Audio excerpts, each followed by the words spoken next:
Hello everyone, আসসালামু আলাইকুম। কেমন আছো সবাই? আশা করছি আল্লাহর মতে সবাই ভালো আছো। আমরা আলহামদুলিল্লাহ বেশ ভালো আছি। আজকে ঘরের কাজ দিয়ে ভিডিওটা শুরু করলাম। আসলে এগুলো হইছে রোজগার কাজ। আমি কিন্তু প্রতিদিন করি। আমি না, প্রতিটা আপুই হইছে প্রতিদিন করে। তো প্রতিদিন হইছে সেরকম শেয়ার করা হয় না। কালকে হইছে আমার বোন আসবে। তো আজকে সেই জন্য ঘরগুলো খুব সুন্দর করে পরিষ্কার করতেছি, পরিপাটি করতেছি। আর আসলে তো সবসময় আমার ঘরটা মাশাআল্লাহ সবসময় পরিষ্কার থাকে। আমি কিন্তু সবসময় পরিষ্কার রাখি। আমার কাছে ভালো লাগে। তারপরও দেখা যায় কেউ যদি আসে তখন কিন্তু দেখা যায় আরও ভালো করার চেষ্টা করি। এটা আমি না, সব আপুরাই করার চেষ্টা করে।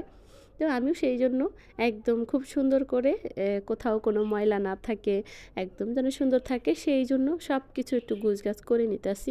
আর এটা হইছে আমি একা না, আমার মায়ের সাথে আছে। আর আমার সাথে প্রতিদিন সে এই কাজগুলো করে থাকে। আমি হয়তো গুছাই, সে হয়তো অগুছ করে, আবার সে গুছায়, মানে এরকম করে। যাই হোক, ২ মেয়ে মিলে খুব সুন্দর করে কাজগুলো করে নিতেছি। কারণ আমার বোন আসবে আর তার খালামণি আসবে, সেও হইছে খুব খুশি। আজকে সকালে যখন আমি জিজ্ঞেস করি, আম্মু আমাদের বাসায় কে আসবে? বলে আমার খালামণি আসবে। তো সে বুঝতে পারে যে শুক্রবার হলে তার খালা কখনো কখনো আসে।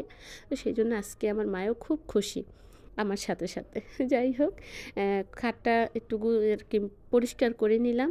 ওই দিকটা পরিষ্কার করে তারপর আবার হয়েছে ড্রেসিং টেবিল পরিষ্কার করে নিতেছি।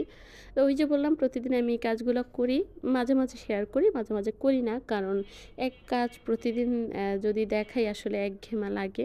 সেই জন্য দেখা যায় অনেক দিন ভিডিও নেই না। আজকে মনে হলো একটু ভিডিও নেই। এই যে বালিশগুলো আমি কিন্তু সোফার উপরে রাখছিলাম, কিন্তু সে কি করছে এইখানে সব ফেলে দিছে। আর চাদরটা হইছে একবার আমি বিছাইতে নিছি, সে হইছে আবার ওই যে উপরে যে কাভারটা, মানে চাদরের মতো যে ওইটা আউলাই ফেলছে। তো ওইটাকে আবার ঠিক করে আবার হইছে গুছাইতেছি। তো এই একটা বিছনা আমি কি দেখা যায় ২-৩ বার গুছাইতে থাকি। তো সবগুলো তো যদিও শেয়ার করি না তাহলে ভিডিও অনেক বড় হয়ে যায়, সেই জন্য লাস্ট পর্যায়ে এই যে এইবার আমি পারছি তার সাথে। এই যে সেও আমার সাথে সাথে কাজ করতেছে।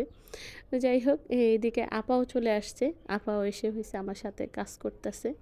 আর ওই যে বললাম আপার কথা তো কি বলবো, আপা তো হইছে অনেক কাজ নিজেই করে, আমাকে করতে দেয় না।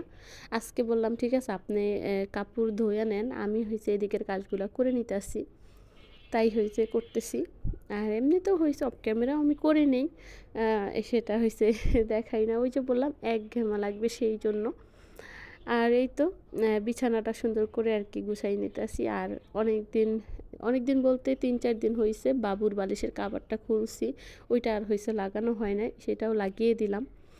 তারপর হইছে ঝাড়ুটা আবার ঝাড়ুর জায়গায় রাইখা দিলাম। তারপর আসছি গাছের কাছে। আর প্রতিদিন কিন্তু আমি সেম কাজটাই করি। একটার পর একটা হইছে কাজ করে নেই। তাহলে দেখা যায় আমার কাজের কিন্তু আ মানে কি বলবো এটাকে? যে সহজ হয়। একটার পর একটা কাজ যদি আমি করে নেই, যেহেতু বাবু সাথে আছে, তো সেইজন্য একটার পর একটা করে নেই, তাহলে আমার কিন্তু আর বেশি একটা সময় লাগে না। দেখা যায় কম সময়ের ভিতরে আমি কাজগুলো করে নিতে পারি। তো প্রতিদিনই এখন তো শীত, প্রতিদিন গাছে পানি দিতে হয় না, কিন্তু পাখিরে খাবার দিতে হয়, পানি দিতে হয়। ওদেরকে হইছে এখানে কিন্তু খুব সুন্দর রোদ পড়ে সকালবেলা, তো ওদেরকে হইছে রোদ খাওয়াই। তো আজকে একটু লেট করে হইছে ওদেরকে ফাঁকা করে দিলাম। তাছাড়া প্রতিদিনই হইছে জান্নাতের বাবা যখন বাসায় থাকে তখনই হইছে ওদেরকে একটু মানে খুলে দেই, মানে কাপড়টা সরাই দেই। তারপরে এইদিকে হইছে আপা রুটি বানাইছে, আর আজকে আমার খুব করে সেমাই খাইতে ইচ্ছা করছে। আজকে না, আজকে ২ দিন ধরে খাইতে ইচ্ছা করছে। রাত্রে বলেছিলাম জান্নাতের বাবাকে যে আমার হইছে সেমাই দিয়ে রুটি খাইতে ইচ্ছা করে, তো নিয়ে আসো। রাত্রে নিয়ে আসছে, তো এখন হইছে আমি বানাই নিছি, সেমাইটা বানাই নিছি আর হইছে আপা রুটি বানাই নিছে। তো সেই বসে পড়ছি খাওয়ার জন্য। অনেক ৩-৪ দিন ধরে খেতে ইচ্ছা করছে। আজকে হইছে মনের মতো করে খেয়ে নিলাম। তারপর হইছে রান্না করতে আসছি। আর আজকে হইছে মাছ খাইতে ইচ্ছা করতেছে না, আমি আর মাছ রান্না করব না।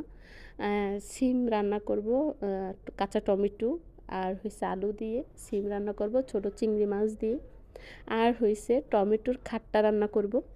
আজকে এগুলা রান্না দেখে তো জামাইয়ের ভাত খাইতে গিয়ে মেজাজ একদম খারাপ হয়ে গেছে। সে হইছে মাছ আর মাংস ছাড়া একদম খেতে পারে না। আমি আজকে মাছও রান্না করি নাই, মাংসও রান্না করি নাই, এগুলাই রান্না করেছিলাম। কে বললাম প্রতিদিনই তো হইছে মাছ মাংস খাও, আজকে একদিন একটু নিরামিষ খাইলে কি হবে, তাও তো নিরামিষ না, আমি হইছে চিংড়ি মাছ দিয়ে রান্না করছি। তো আমাকে কিছু বলে নাই, পরে হইছে আমি ভাত যখন দিলাম তখন খাইতে বসে পড়ছে, কিন্তু খাইতেছিল না, মোড়াইতেছিল। সেই পরে আমি এবার হয়েছে একটা ডিম ভাজি করে দিছি, তারপর হয়েছে সে ডিম দিয়ে ভাত খাইছে। যাই হোক, এই তরকারিটা কিন্তু আমার কাছে বেশ ভালো লাগছে। ছোট চিংড়ি মাছ দিয়ে একটু একটা আলু দিছি, সাথে 2টা টমেটো আর হয়েছে অল্প একটু সিম। তো তরকারিটা কিন্তু বেশ মজা হয়েছিল। তারপর হঠাৎ করে আমার একটা জিনিস আসলে খাইতে ইচ্ছা করে, আসলে সেরকম কোনো দামি জিনিসও না যে খেতে ইচ্ছা করে খেতে পারবো না। ওই যে বললাম টমেটোর খাট্টা, এটা আমাদের দেশে কিন্তু এটাই বলে, আবার ডাইলও বলা যায়। ওই ডাইলের মতো করে রান্না করেছি। আসলে প্রতিদিন সকালবেলা ঘুম থেকে উঠে মাছ মাংস মাছ মাংস এগুলো খেতে খেতে দেখা যায় মাথার ভিতরে খালি ঘুরপাক খাইতে থাকে, আজকে কী রান্না করব, কী খাবো। মাছ আর মাংস খেতেই ইচ্ছা করে না। ওই মাথার মধ্যে ঘুরপাক খেতে খেতে দেখা যায় এমনি সামনে এক একটা করে রান্না করে ফেলি, এরকমই হয় আমার সাথে। এই যেটা আসে ওটাই রান্না করে ফেলি। এই যে 2টা না 3টা টমেটো কেটে নিছি, এইগুলো হয়েছে ডাইলের মতো করে রান্না করে নেব, তো দিয়ে দিচ্ছি প্রেশার কুকারে, তাড়াতাড়ি সেদ্ধ হয়ে যাবে।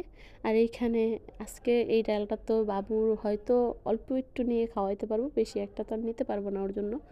এখানে একটা মরিচ দিব আমি, আর এখানে হলুদ মরিচ আর হয়েছে একটু লবণ, এই সব কিছু একটু দিয়ে দিব।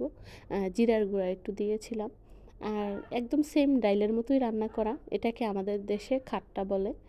আর ঢাকা শহরে কে কী বলে জানি না, কিন্তু আমাদের দেশে এটাই বলে। আর ডাইলও বলা যায়, কারণ এটা ডাইলের মতোই রান্নাটা করেছি। আর আমাদের দেশে এরকমই করে, কিন্তু খাট্টা বলে। যাই হোক, এটা আমার খেতে ইচ্ছা করছে, ভাবলাম আজকে একটু রান্না করে নিই। তাই হচ্ছে আমার রান্না একদম শেষ প্রায়।